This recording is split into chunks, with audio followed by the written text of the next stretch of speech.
नमस्कार, स्वागत है आप सभी का। आप देख रहे हैं अपना एमपी अपना सीजी। मैं हूं आपके साथ पूर्णिमा मिश्रा। सबसे पहले रायपुर की बात करें, जहां पर पिछले दिनों गिरफ्तार किए गए सिमी के संदिग्ध सदस्यों को लेकर पुलिस की तरफ से बड़ा खुलासा किया गया है। छत्तीसगढ़ के एडीजी इंटेलिजेंस मुकेश गुप्ता के मुताबिक प्रदेश में सिमी का मुख्य संचालक उमेर सिद्दीकी था। पुलिस के मुताबिक पकड़े गए लोगों के संबंध लश्कर तोयबा और जैश ए मोहम्मद से थे और इनके निशाने पर लखनऊ की शिया मस्जिद थी। बताया जा रहा है कि इन लोगों के पास से पुलिस को वीडियो क्लिप्स भी मिली हैं, जिनका इस्तेमाल ये लोग ट्रेनिंग के लिए करते थे। जानकारी के मुताबिक बोधगया और पटना में हुए धमाकों के लिए विस्फोटकों का इंतजाम उमेर और अजहर ने सैद के जरिए किया था। ये विस्फोटक मुख्य आरोपी अब्दुल्ला तक पहुंचाए गए थे। ये लोग भारत में किसी बड़ी वारदात को अंजाम देने के बाद विदेश भागने की फिराक में थे।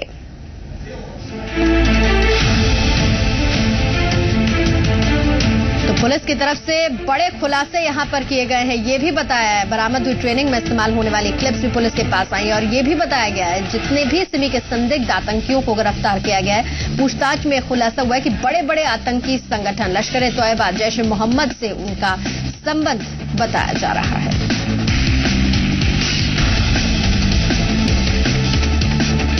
पहले भी आपको बताया था उमेर सिद्दीकी बहुत इंपॉर्टेंट आदमी है, ठीक है, और आपको बताया था वो आमिर है जिसके अंडर में अब्दुल्ला काम करता था। ये स्थापित हो चुका है, ठीक है। अभी अपने पास वो एविडेंसेस कुछ मिल गए हैं, बड़े इंपॉर्टेंट एविडेंसेस हैं, जिससे अब ये स्थापित होना चाहिए कि ये लश्कर तोयबा, जैश ए मोहम्मद, इंडियन मुजाहिदीन, इन सब के साथ ये उसी लाइन के ये आतंकवादी थे। यानी ये एक्सट्रीमिस्ट नहीं थे, ये आतंकवादी थे। इंडियन मुजाहिदीन, हाँ, लश्कर और जैश ए मोहम्मद, इंडियन मुजाहिदीन, इन लोगों के लाइन के ये थे। और इनके साथ जो मटेरियल जो जब्त किया गया है, उस मटेरियल में एंटी इंडिया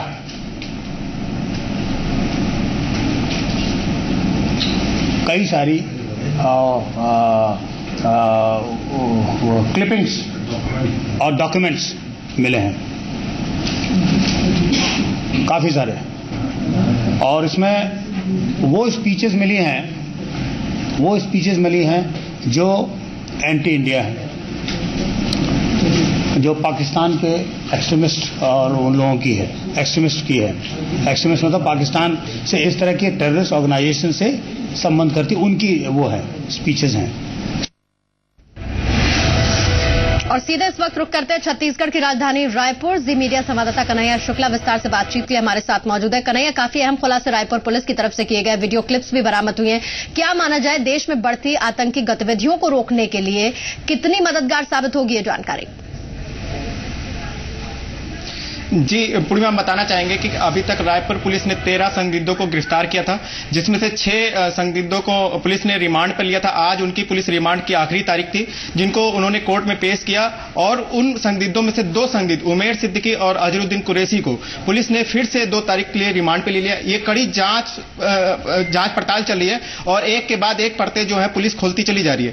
पुलिस जो है सिमी के इन संदिग्धों को काफी हद तक बताती है कि ये इनका जो कनेक्शन था वो देश के गतिविधियों के, देश में विरोधी गतिविधियों के साथ था। और कई इनके साथ दस्तावेज मिले हैं, कई क्लिपिंग मिली हैं, बहुत बड़े बड़े खुलासे किए हैं। इनका संबंध बताया जा रहा है कि 3 जो बहुत ही बड़े संगठन हैं उनसे था, जैसे मोहम्मद, इंडियन मुजाहिदीन और लश्कर तोयबा से इनका संबंध बताए जा रहे हैं। तो इस तरीके के पुलिस बड़े बड़े खुलासे कर रही है और कहीं ना कहीं ये देखा जा रहा है कि सिमी के इन आरोपियों को पकड़ने के बाद जो है पुलिस जो है इसको बड़ी कामयाबी बता रही है और इन तरीके के आतंकियों पर या इन तरीके के संदिग्धों पर वो अपनी बड़ी कार्रवाई बता रही है। कन्हैया, बिल्कुल कई ऐसी वारदातों को अंजाम देने की फिराक में ये आतंकी जो थे, संदिग्ध थे, जिनसे पूछताछ में अहम खुलासे हुए हैं। क्या ये भी जानकारी मिल पाई है कि आखिर रायपुर, छत्तीसगढ़ की जो राजधानी है, वहां का चयन क्यों किया गया? वहीं से सारी जो चीजें थी विस्फोटक से लेके वो सप्लाई की जा रही थी। यहां पर भी छुपने के लिए भी जो जगह चुनी गई वो छत्तीसगढ़ की राजधानी रायपुर। क्या इससे जुड़ी कोई जानकारी आधिकारिक तौर पर आई है? देखिए, आज पुलिस के डीजी मुकेश गुप्ता जी ने बताया है कि ये संदिग्धों ने कई तरीके के योजना बना रखी थी, जिसमें जो लखनऊ के सिया मस्जिद और बोध गया चलने वाली जो दिल्ली से स्पेशल ट्रेन चली है, जिसमें काफी विदेशी सफर करते हैं, वो इनके मेन टारगेट पे थे और वो चाहते थे कि इन पे बड़ा हमला करके बड़ी घटना को अंजाम दे करके ये विदेश भाग जाना चाहते थे। उमेर सिद्दीकी के पास से इनको पाकिस्तान के वीजा के लिए अप्लाई किया गया, फॉर्म भी बरामद हुआ है। लेकिन पुलिस ये बता रही है कि रायपुर में काफी दिनों से इनके ऊपर उन्होंने नजर लगा रखी थी, 2.5 साल से इन संदिग्धों पर नजर लगा रखी थी, लेकिन एक सही समय की तलाश कर रहे थे कि सही समय की तलाश पर इनको पकड़ा जाए और पकड़ के इनके सारी गतिविधियों का खुलासा हो सके।